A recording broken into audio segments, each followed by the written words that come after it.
छत्रपती संभाजीनगरमध्ये सूर्य अक्षरशः आग ओकतोय। शहराचं तापमान 43 डिग्रीच्या पलीकडे गेलंय। त्यामुळे आता आरोग्य विभाग अधिक सतर्क झालाय। उष्माघाताचे रुग्ण वाढू नये किंवा जर उष्माघाताचे रुग्ण आलेच तर त्यांच्यासाठी शहरातील मेल्ट्रॉन हॉस्पिटलमध्ये महानगरपालिकेतर्फे आता 50 बेडचं हे सुसज्ज हॉस्पिटल या ठिकाणी तयार करण्यात आलेलं आहे। कोविडमध्ये देखील याच हॉस्पिटलमध्ये त्या धर्तीवर हे हॉस्पिटल वापरण्यात आलं होतं। आता त्याच पद्धतीने या ठिकाणी डॉक्टरची टीम असेल, नर्स असतील, सर्व सुसज्ज यंत्रणा या ठिकाणी आपल्याला पाहायला मिळते। आरोग्य विभागाकडून नागरिकांना वाढत्या तापमानावर काळजी घेण्याचं देखील आवाहन वेळोवेळी केले जाते।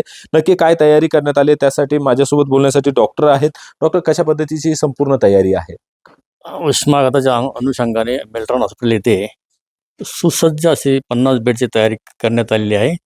त्यामध्ये उपचाराच्या सर्व बाबींचा अंतर्भाव केलेला आहे। उदाहरणार्थ कूलर, आईस पॅक्स, ऑक्सिजनचे हे इमर्जन्सी ड्रग, सलाईन आणि एकूणच इथं कुठल्याही वेळेस उष्माघाताचा रुग्ण आला त्याची संपूर्ण उपचाराची तयारी इथं केलेली आहे।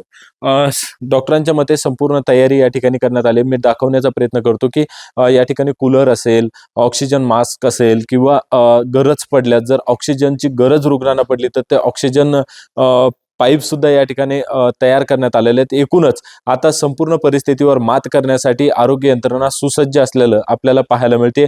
फक्त महानगरपालिकाच नव्हे तर जी मराठवाड्याची जीवनदायिनी आहे ती म्हणजे घाटी, या घाटी रुग्णालयात देखील आयसीयूचे काही बेड आणि उष्माघातासाठी एक कक्ष तयार करण्यात आलेला आहे। त्या ठिकाणी तसे बेड राखीव ठेवण्यात आलेले आहेत। एकूणच आपण जर बघितलं तर मनपा आरोग्य विभाग असेल, जिल्हा आरोग्य विभाग असेल, यांच्याकडून पूर्ण तयारी आता उष्माघातासाठी केलेलं चित्र संभाजीनगरमध्ये पाहायला मिळतंय।